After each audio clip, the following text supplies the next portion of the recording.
Continuando entonces con nuestra clase, vamos a hablar rápidamente también a modo de repaso de las pruebas de regresión. Lo que pasa es que necesito que tengan claro todo este contenido para que puedan asimilar mejor después los contenidos siguientes. Entonces vean que las pruebas de regresión consisten simplemente en la repetición selectiva de pruebas realizadas para la detección de fallos que puedan haber surgido de manera involuntaria durante la modificación de algún componente del sistema. Recuerden que si nosotros tenemos un equipo de desarrollo y ellos tratan de solucionar un problema, tal como dice aquí, probaron el sistema, detectaron algunos errores y los repararon. Pero esas reparaciones pueden en ciertos casos generar digamos que problemas inadvertidos, problemas imprevistos. Por ejemplo, arreglando una conexión entre dos componentes, podemos dañar la conexión con un tercer componente, etcétera. En este caso, esto se verifica a través de pruebas de regresión. ¿Qué es lo que hacemos? Una vez que hemos hecho la reparación, volvemos a probar intensivamente el componente reparado. Y además de ello, debemos probar también de manera selectiva o limitada al menos los componentes que están relacionados con aquel que hemos reparado, para asegurarnos de que la reparación realizada no haya introducido una falla nueva e inesperada. Es decir, que los cambios realizados no hayan originado efectos adversos no intencionados en el módulo que estamos reparando o en otros relacionados con él, y que se continúen cumpliendo en todo momento los requisitos especificados.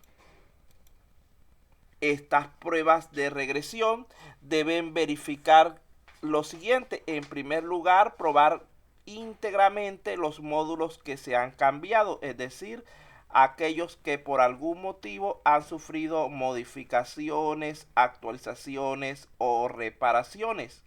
En segundo lugar, deben decidir cuáles son las pruebas que van a efectuar para los módulos que no han cambiado, pero que pueden haber sido afectados por las variaciones sufridas por los otros módulos. Este tipo de pruebas ha de realizarse tanto durante el desarrollo, cada vez que se produzcan cambios en el software, como durante lo que es el mantenimiento del sistema, es decir, la fase postventa. Luego de allí tenemos que hablar de dos tipos más de prueba para culminar con lo que es nuestra clasificación, que serían las pruebas estadísticas y las pruebas de defectos.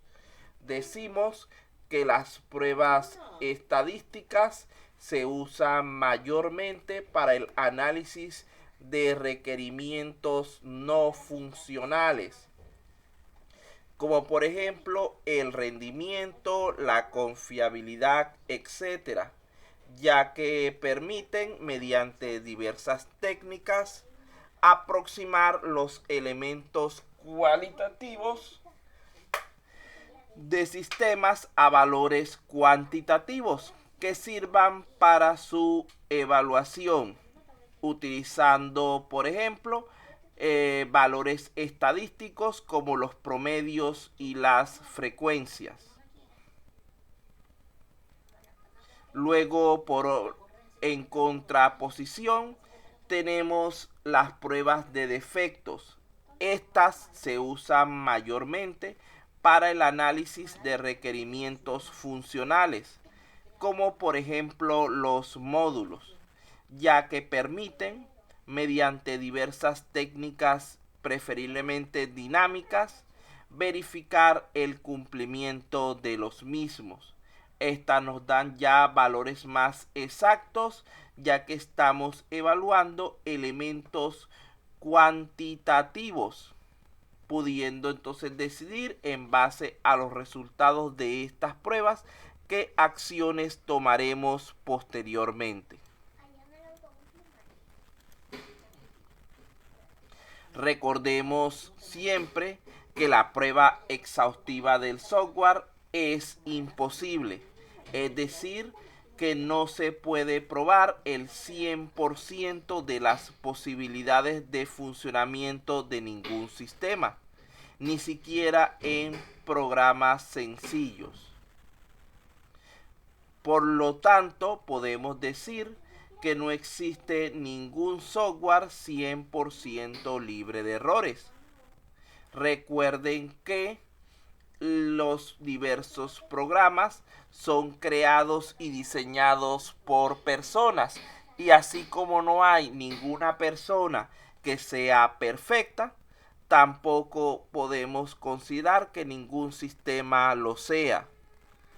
Además de esto, debemos también tomar en cuenta el hecho de que los requerimientos que hoy son válidos, mañana pueden perder su validez, y esto le quitaría también su margen de garantía de funcionamiento al sistema, reduciendo o generando nuevos errores. Por lo tanto, ningún sistema es 100% libre de errores. Lo que debemos procurar es minimizar ese valor. Además de ello, la evaluación de los sistemas, como dijimos ya en clases anteriores, no es un proceso puntual y estático, sino que es algo de tipo dinámico y evolutivo. No podemos considerar que porque el software esté prácticamente libre de errores hoy, mañana va a continuar estándolo, porque inclusive hay factores externos como los hackers que pueden introducir fallas en nuestros sistemas.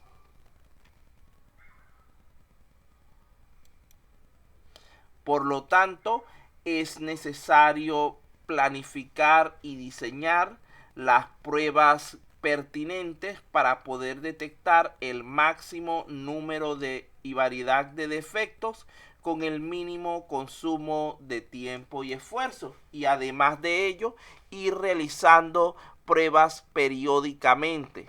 Repito, no podemos simplemente realizar pruebas cuando comenzamos con lo que es el sistema y luego olvidarnos de ella, porque sería un grave error.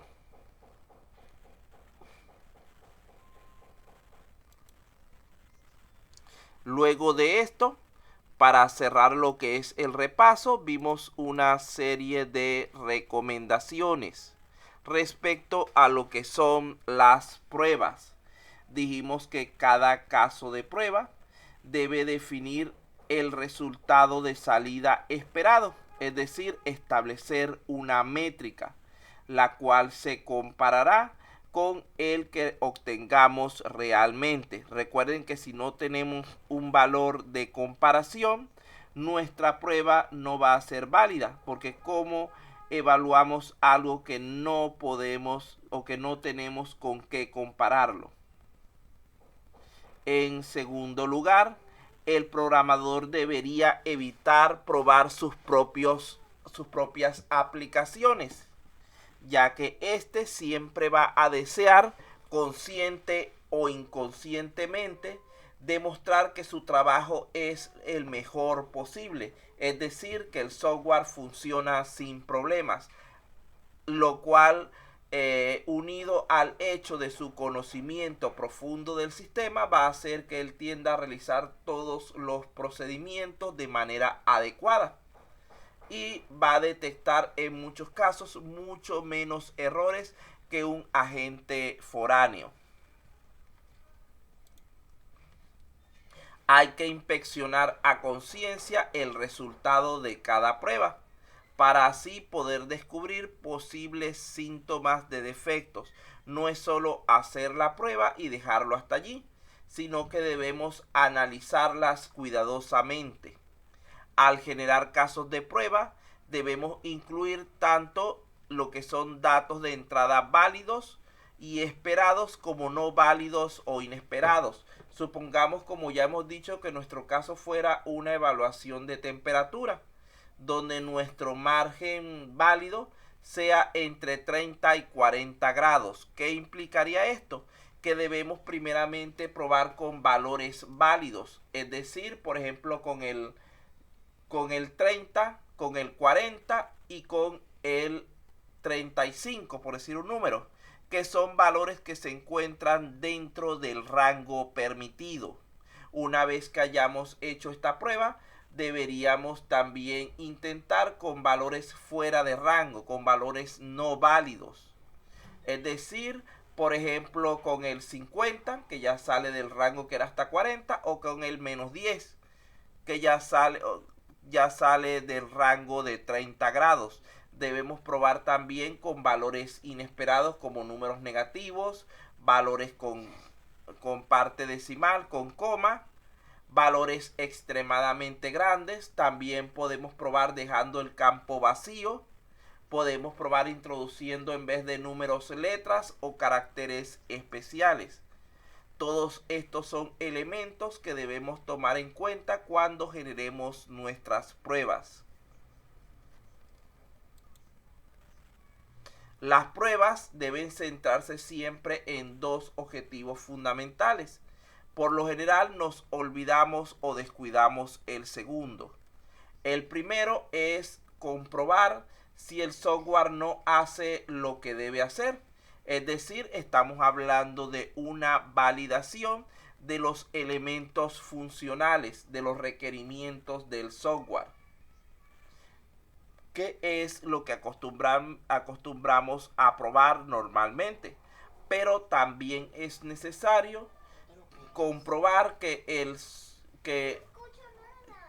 software no haga no corre peligro de hacer lo que no debe, es decir, que no provoque efectos secundarios adversos.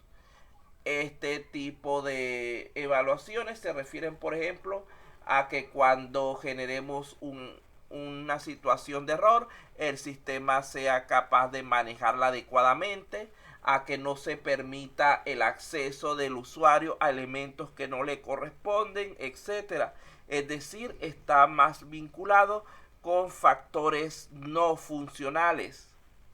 Se deben evitar en todo momento los casos desechables, es decir, aquellos no documentados ni diseñados con el suficiente cuidado. Una prueba mal hecha va a tener tanta validez o va a ser tan útil o menos que una prueba que no se hace, ya que recuerden que suele probarse muchas veces el software y por lo tanto hay que tener en cuenta en todo momento, estar claro acerca de qué ha funcionado y qué ha tenido problemas. No deben hacerse nunca planes de prueba suponiendo que prácticamente no hay defectos. Por lo tanto, dedicando pocos recursos a las pruebas. Recuerden que siempre hay la posibilidad de defectos. Como se dijo antes, el software 100% perfecto es imposible. Luego de esto entraríamos con lo que sería la parte 3.2, que es la relacionada con casos de prueba. Decimos que un caso de prueba no es más que un conjunto de entradas, condiciones de ejecución y resultados esperados, desarrollados para evaluar un objeto en particular. Entonces, con esto damos lo que es la introducción a lo que son los casos y estrategias de pruebas. Repito la definición. Un caso de prueba es un conjunto de entradas, condiciones y resultados desarrollados para evaluar un objeto en particular.